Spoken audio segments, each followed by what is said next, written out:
So what we have next on the agenda here is a CLE panel discussion. So I'd like to ask our panelists to go ahead and come on up. We have with us from the Labor and Employment Law section, Zascha Blanco Abbott, who's from Marshall Denny down in Miami, who I understand is the chair-elect of Labor and Employment Law. Is that correct? Did I get it right? Okay. And Mindy McLaughlin from Tampa at the Bate and McLaughlin firm, who's a representative of the trial lawyers section. And we also have Ceci Berman from Brannick and Humphreys in Tampa, who's the immediate past chair, I believe, of appellate practice. So they're going to talk to you about how your programs can be more successful, marketing, pitfalls to avoid, lessons learned, and more. So you guys get to take it away.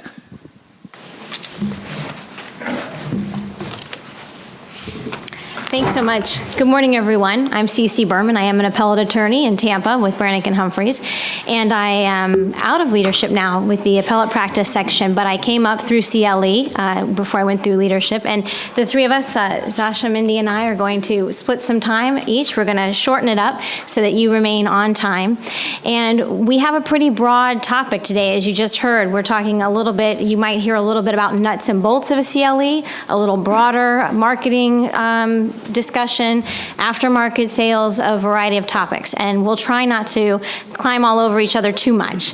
So I'm going to kick us off with a very broad overview, and I'm really going to talk about a concrete example that I hope isn't too snoozy for a few of you who are going to have, especially some of the larger sections, machines in place, and you're going to look at me and go, what are you talking about? We've been doing it that way for 20 years.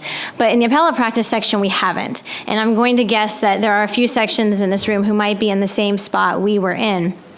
So I'm going to take you through a little bit of the evolution of what we've done and how it's impacted our section to hit that topic of things that were do's have turned out to be do's, and some things that we did that were not so hot, that we've changed, and the impact it's had, particularly financially, on our section.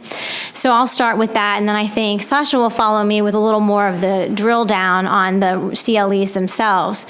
What we used to do, heading back to about 2007 or so, even 06, 08, somewhere in there, our committee meetings were sort of a free-for-all.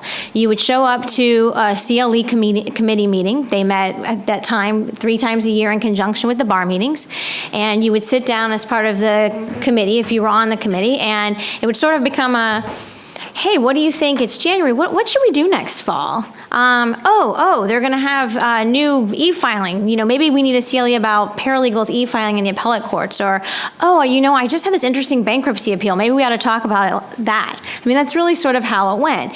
And it was great brainstorming, but it wasn't super organized. And at least I felt that way, and I was a committee member at the time. And if we didn't have someone sitting at that table with institutional knowledge, which, to be fair, I'm painting a pretty chaotic picture, we usually did. But if 1 or 2 or 3 people weren't there who could fill us in on, have we ever done that before? When did we last do it? Oh yeah, we did. Was it last November? Was it 3 Novembers ago? I mean, that's sort of how our conversations would go. Now, in the end, I think we pulled off plenty good CLEs in terms of the content and the speakers and how it all came together. It ended up being fine, but it was very rushed. We weren't capitalizing on, maybe we had a good CLE and it had good attendance and it did well, but we weren't taking the time to figure out why it did well or how it could be better and how we could replicate it. And we didn't have what I'm going to call a machine in place. You know, we really would just bop meeting to meeting to meeting, brainstorming about what are we going to do, what are we going to do, and we really didn't have anything other than some notes somebody might have scribbled down, or, let's ask Matt Canigliaro has an encyclopedic knowledge of everything the section's done, whether he remembers what we did 6.2 years ago. And so it was a little bit disorganized, to say the least, but we would pull it off. But we pull it off at the expense of marketing, because we wouldn't do it ahead of time enough. The bar was getting more stringent and making sure that the sections met deadlines for CLEs, so that was starting to squeeze us, which was probably a good thing for us, actually. A bit of good tough love. And the economy was starting to not do so hot, and we were looking for ways to make money. And in our section, right, there's a couple things we wanted our CLEs to do. First and foremost, we wanted to serve our members. We want to provide good content for our members that they can get at a reduced rate as a result of being a member of the section. But by the same token, we did want to use our CLEs to make money, and we wanted to provide good content and make money. What was wrong with that? And that would provide us more money to provide more services for those dues-paying members. That was the hope. And we were operating okay, but we wanted to be more than okay from a budgetary standpoint. So we started with some small changes. First, probably, I would say marketing. We started talking about, we had this CLE called Preservation of Error at the time. It did well. It was a good CLE, but it could have been better. And we started talking simple stuff like, this CLE isn't really just meant for appellate lawyers. It is, but it's also meant to talk to people about when you need to renew your DV motion and what you do and don't have to raise in a post-trial motion to, maintain the issue for appeal and all that. Well, that's really for a bunch of trial lawyers. But when they hear some of our egg-headed titles for our CLEs, do they know that that's what it's for and who we're trying to reach? So we changed the title of the CLE. I mean, this is obviously a simple example, but it seemed to have worked a bit, and we changed it to the art of objecting, trying to use a word that people would start to think maybe it wasn't just for us. And that CLE did really well. We had prepped it ahead of time, spent a little more time on it. The numbers went up on it. We just seemed to have better results. And around that same time, we did a practicing before the first DCA seminar, and it went very well. Full court participation, full seminar. I mean, it was just great. So we'd had sort of two successes, and we wanted to maintain them. And we did want to start thinking about how can we keep doing this? We just pulled this off, but how are we going to do it again in 2 years, and who's going to remember? So around that time, I was the chair, and anyone who knows me knows I can get pretty organized. It's hard for me to function like that. So I created a chart, and we said, okay, a lot of you already do this, but we weren't. We didn't know what we were doing in 2013 or 2014. We didn't have signature CLEs like some of your sections do, where everyone knows that every April there's a big CLE, and that's the one to attend. We didn't have anything like that. And we really needed something like that because in the appellate world, we don't have statutes changing every year. We don't have a lot of changing information. I mean, how many tips for oral arguments and brief writing can we hand you? So without getting too stale. So we created we decided, we're going to start making our own signature CLEs. Maybe they're not going to be as huge as the giant family law CLE, but they'll be big enough for us. We're about a 1,500 member section, and we started doing the art of objecting that we had changed, and we alternated it every other year with a CLE called Hot Topics, which is like a case law update. Those two run now every year, and you can count on that. And the reason that was beneficial to us, and by the way, in the practicing before the DCAs. So really we had 3. 7 CLEs, because we got 5 DCAs, of course. We have a separate thing for the Florida Supreme Court we do. But rotating those with those other 2 CLEs I mentioned, and suddenly we had 3 things that we could rotate regularly that did very well, that we knew that we had good content for. We knew we had good participation, and that allowed us to have more time to market it. It allowed us to work with local bar associations so that things that I'm sure we used to try to do, but again, if you're jamming out a CLE in 5 months and you've from A to Z and you've not even given it any thought, it's sometimes hard to think about the niceties of whether the Hillsborough County Bar Association is doing something similar at the same time, and maybe you don't want to do that, or maybe you want to work with them, or something that's going to impact your CLE, thinking about those things. Well, now we're able to do that because we sat down, we made a calendar, and we said, okay, we're going to do these things, and we're going to project them out for the next 4 years. And that gave us, that planning ahead like that, gave us the ability then to anticipate or deal with change. If a wrinkle popped up and we can't do the second DCA this year, that's okay. We know what's coming the next 2 years after that. We'll flip those. It'll still be okay. We can keep on rolling. Or we can work with some local bar associations like we did with the 3rd DCA and the Dade County Bar Association this past year. We were able to deal with those wrinkles. And people know when we're going to have them, and they can plan on them, and they can plan on attending them. And we get great aftermarket sales.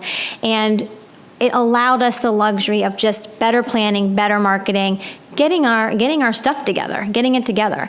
It also helped us with that mission of serving our membership, because it freed up those brainstorming sessions to still be able to have them, to do what I'll call niche CLEs. Like, I was poking a little fun earlier, but bankruptcy appeals or some nuance in family law or whatever. Now we can brainstorm about those kinds of things if we want to do them, set aside a little bit of time for a CLE around our predetermined schedule, and we can spend that brainstorming time providing, again, good content that we know people want, but frankly, we know maybe not a lot of people want. But it's very valuable content to the folks who do need it and our members who do need it. And we're not fretting about whether we're losing money. We're probably going to lose money on it. We know that ahead of time, but we're providing a service. We feel better, that we feel comfortable that we can offset any break even or loss from that with our other, I'll call it more signature CLEs that are ongoing,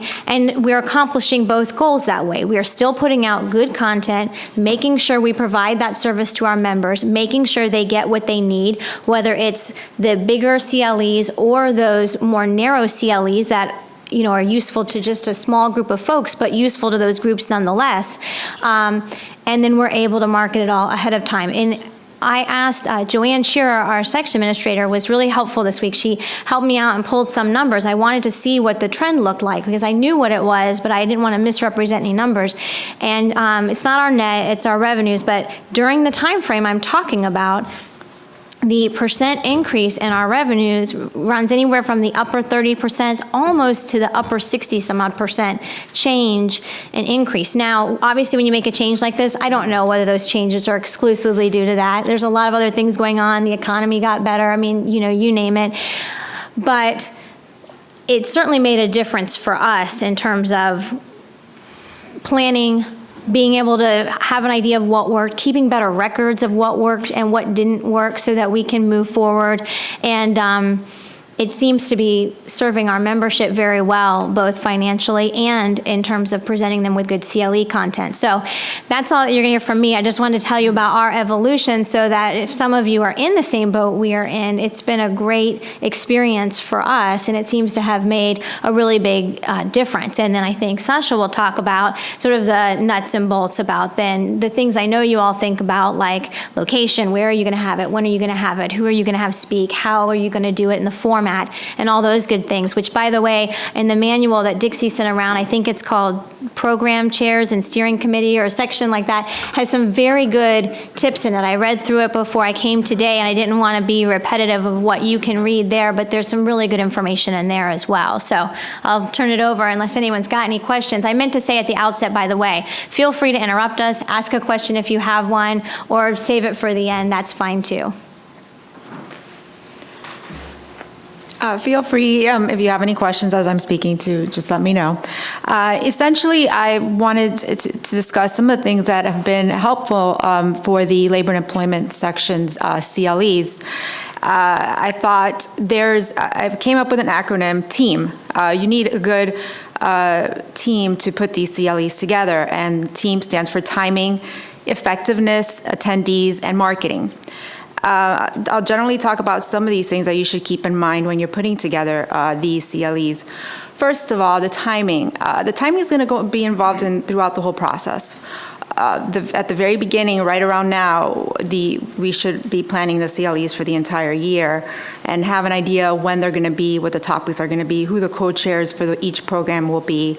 And this really, having all this in place at the very beginning is crucial to having successful seminars. And as far as picking the locations, doing that now, trying to get the rates for the hotels. If you don't do that early, you can have significant problems later on, even with finding the speakers or even being able to get a decent location that people want to go to.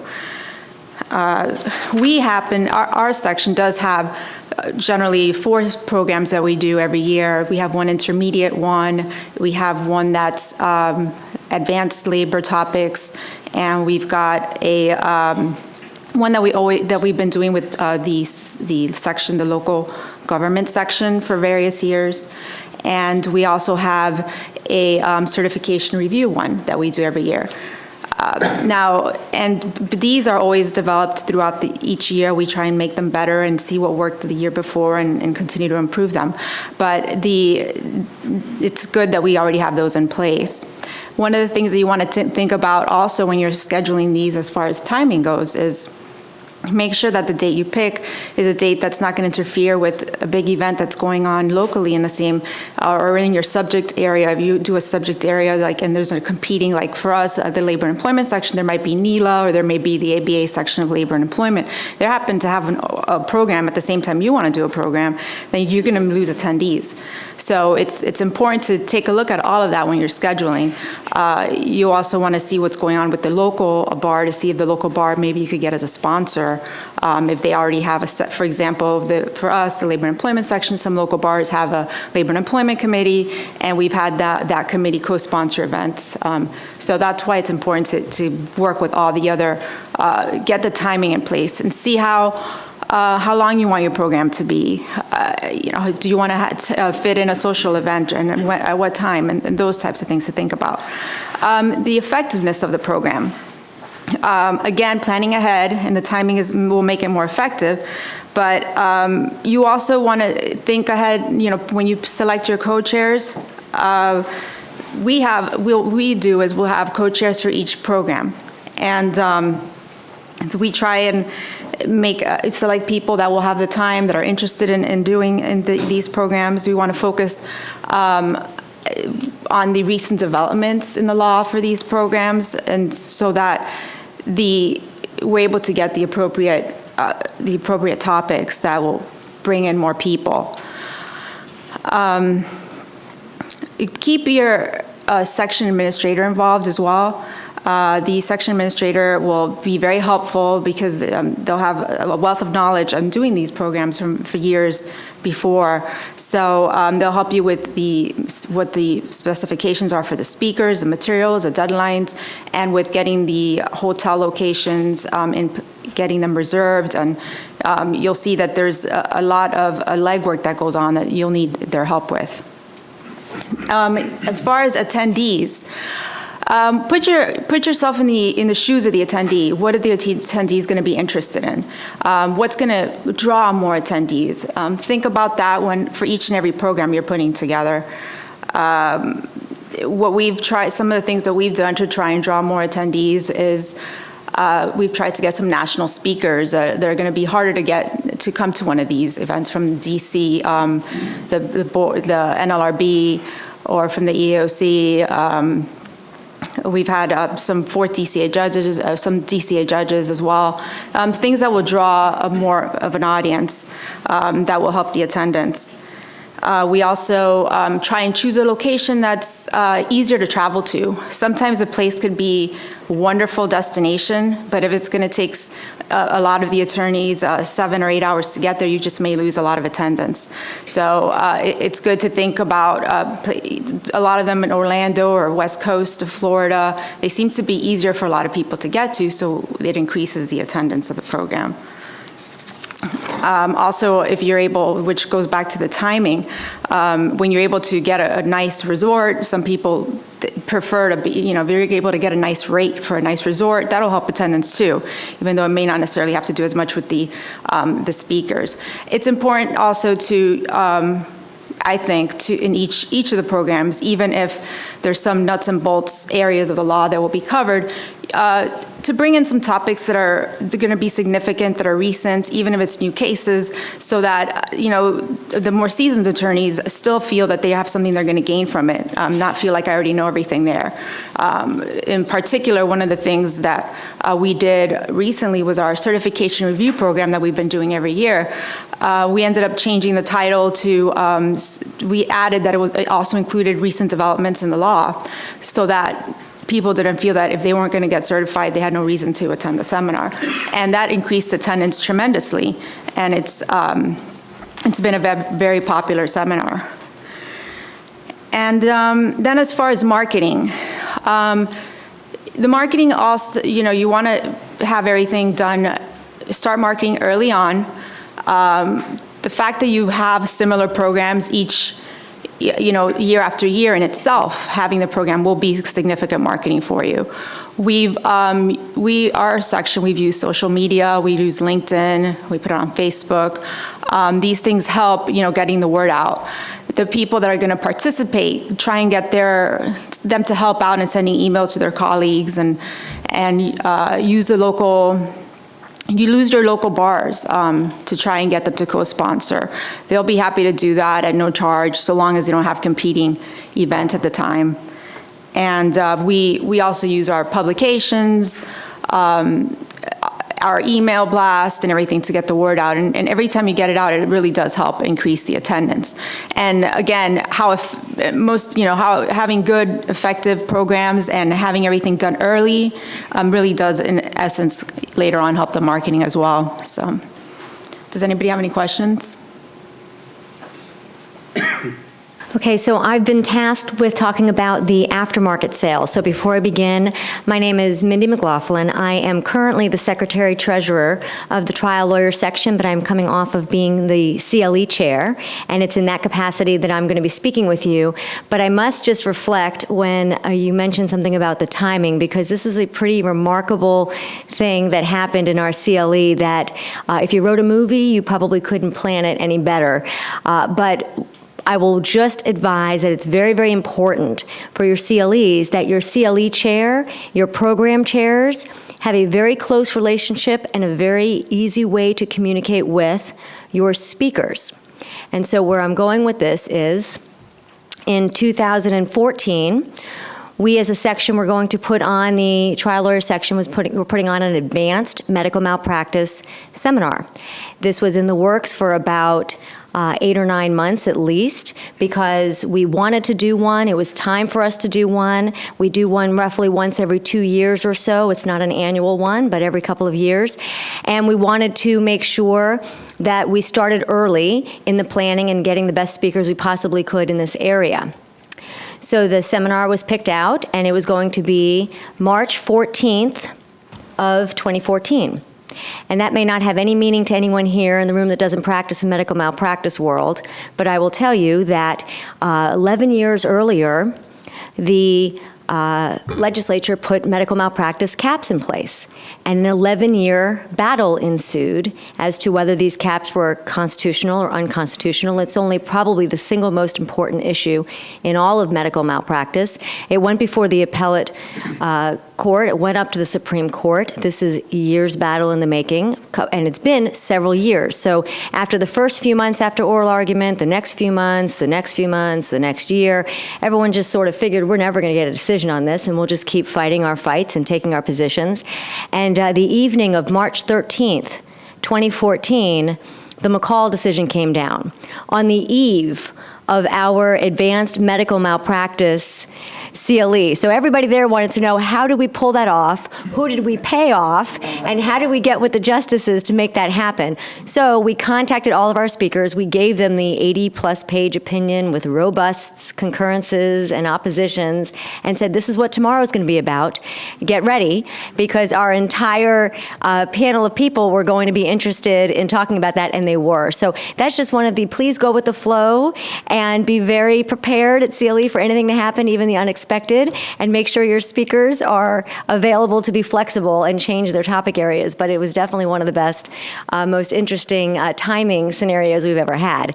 That being said, let's fast forward to 2 years later. We did our second, following every 2 years, we did our next advanced medical malpractice seminar in March of 2016. No big decisions came down the night before, although we were ready. Nothing happened.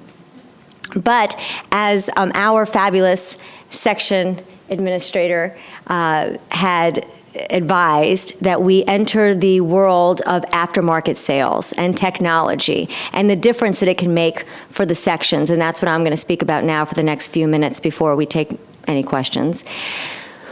The aftermarket sales are a way in which you can put on your CLE and you can gain the revenue from the people that attend your CLEs if you do them live. But it is a tremendous opportunity for each section to do what you're going to do anyway, to provide for your members what you're going to do anyway. Gather the speakers that you're going to do anyway. All of the same planning. Everything else goes into it. The benefit for the CLE chairs that might be technologically unsavvy, such as myself, you go to your section administrator and say simply, let's do this via webcast, or let's do this via video for aftermarket sales, or both. And so we did that with the medical malpractice advanced section that was in Tampa. And we did two things we've not done before. We videotaped it for the aftermarket sales in a very profound way and did it by live webcast. And that was very, very important because we had a nice turnout in the very large lecture hall at the USF Campbell's facility, just like we did 2 years earlier. But our sales, I think, more than tripled when you take into account the aftermarket sales and the live webcast. And the webinar was tremendous. In fact, I kept popping out to look over Chase's shoulder to see what they were seeing. And it's a really wonderful way to do it. And it doesn't really change anything that you're already planning, but the aftermarket sales can make it such a profitable endeavor for your various sections. So to the extent that any seminar is amenable certainly to a CD, a DVD if you're going to record it, audio recording or a video recording, or if you can also do live webinars, that can make an enormous difference for what happens for the next 18 months, because the Florida Bar has the rights to that seminar for 18 more months. It can be sold beyond just the day that you put it on. So in looking at the various ways that they do that, the video recording, the audio recording, they can be sold via CD. That's the audios. They can be sold via DVD. They can also be placed, if, as you just heard from Marcy, if it's in conjunction and connection with the Florida Bar, it can be also part of their online, on-demand, 24/7. You can get it with the bar library in the catalog. So that's another really great way to do that. Now, the costs for the editing, for the people who put it on, for the packaging of the CDs and the DVDs, because the Florida Bar editing folks just get the live footage, and then it's raw footage. And what they do with the raw footage is they take out your moments of pause that shouldn't have been there, or if the mic cuts in or out, they'll edit it. So all of that does increase the cost a bit, but for your members, the truth of the matter is they are not getting on a plane, they are not staying at a hotel, they are not incurring mileage for gas. They're not taking 2 days out of their day. They have the comfort and the convenience of doing it in their living rooms, at their desks. They can start and stop. And so we all know in life, in this day and age, there are these things, these convenience fees, and people are very willing to pay those. You pay Ticketmaster so you don't have to wait online. And I mean, these are convenience fees. People are willing to do that. Our members would be willing to do that because they get their CLE credit at their time, on their time frame, and at their leisure. And so the aftermarket sales, those extra expenses will be captured by the increased, not much, but the small increase in fee for someone to get it after the fact. It's more than worth it, and it doesn't cost your section anything to do that. So I would highly recommend that you do that. If you do that, I will recommend to your speakers, because we were new at this, I was new at this with this live webcast. You might be in a hall of 50 or 75 people and you have a live room and you're talking to the people in the room. But you should also tell your speakers, in addition to interacting with everyone in the room, you might have 300, 500, 1,000 if you're in the reptiles. It could be anywhere in that range of folks who are going to look at this in the next 18 months and listen to it in their living rooms and on their desks. So that's important as a CLE chair. That's important to tell your program chairs and your vice chairs and your participants, because you want to make sure that it's conducive for that if you're going to do that. So what we've done here today, when Bill made sure that there were microphones so he could walk around, and also we had all of the questions that were taken this morning on microphone, just make sure you take a few moments ahead of time for logistics. That's really the only imposition to do a seminar this way. It's a 5-minute imposition. Take a couple minutes with logistics to make sure people have their microphones, and then when they ask their questions, then they're recorded, or you can ask your speakers, if you don't have the ability to have their questions via microphone. Sometimes you might be in a facility they don't have standing mics or lavaliers or anything you can pass around. Then just ask your speakers into the microphone to the best of their ability, rephrase, summarize the question into the microphone, and then answer it. And then that should be perfectly effective. With regard to the reason to do this, and not taking away from all of our altruistic reasoning as a section to try to provide our members with benefits and so forth, and we do want to educate our members, and we do want to pass along the greater good of our knowledge with very effective speakers. As a section for the trial lawyer section, we have the board certification, we have, for the first time, we're going to heed the bar's request, and we are doing a technology seminar via webinar. So we're now 2 for 2. We've got the topic area you want via the method that you want. But when you do these types of things, it's important to know that while you will be bringing benefit to your members, it does matter as a section if you can take this method of education and then put it out there for everyone. Don't just think of it as a money-making endeavor for your section, although it is. It is a way to take your sales and increase them tremendously. It is a benefit to your members. We all know that a lot of members want these CLEs. They have the best of intentions of going to the CLEs, and then their schedules don't permit it. And this way, they still get the benefit of that knowledge by doing it in the aftermarket sales. Last but not least, I will just say, for purposes of our section, with our board cert, this is the only other piece of advice I can offer. We have our board cert that's been, our board certification prep course that has been very, very well attended for decades. And we've noticed that our venue is smaller than what our turnout has been. And so we have been very artfully squeezing everybody in, moving tables, and trying to make the most of our space. But if we doubled our space and we took twice the ballroom instead of a half a ballroom, we would fill it. So I would just recommend that for any program chairs, or go back to your various sections and tell your CLE folks that if you have highly attended seminars and you think they can be even more attended, do the reconnaissance ahead of time. Go ahead and find out what is the largest room that you could fill. You don't want to have a double ballroom and 50 people, but you don't want 200 people, and you could have had 200 more, but you didn't have the capacity. So just pay attention to that. And I think that's it for me. And the aftermarket sales, we're committed to not starting lunch late. So does anyone have questions? Because we have a little bit more time. I wanted to add something on the aftermarket sales. You can also be creative with it. And one of the things we're doing is we have the seminars are recorded and they're sold separately later in CDs. Our webcasts, we have 5 a year. Later on, we put all the webcasts on one CD, and that's sold separately as well. And now we've also taken a couple of sections, like 2 presentations within a full day seminar, and sold them separately on a CD. So there's a lot of things you can do with the technology that it makes it convenient for your members to be able to use, and it's cheaper, and so you can be creative with it. There's a lot of things you can do to break apart your seminars and sell them separately too, or put other parts together. So keep that in mind. We've had that same experience too, and I was going to mention that about you can break apart seminars, and so it can be really effective. And I was talking before about what's helped our section and our changes, and I really meant all that. It's made a big difference to our section. That's why I talked to you about it in terms of how we get ready to run our CLEs, to be able to have the time to market and all that. But then in the end, in the back end, once we have that good CLE together, we only have so many members, and getting them to move all around the state, like Mindy was saying, our live attendance is shrinking dramatically each year.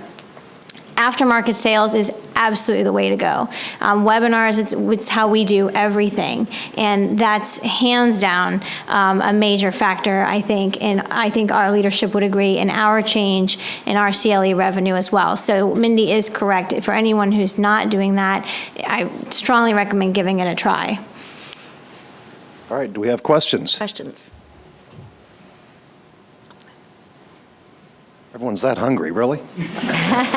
You guys did a great job. Fantastic presentation. Thank you so much.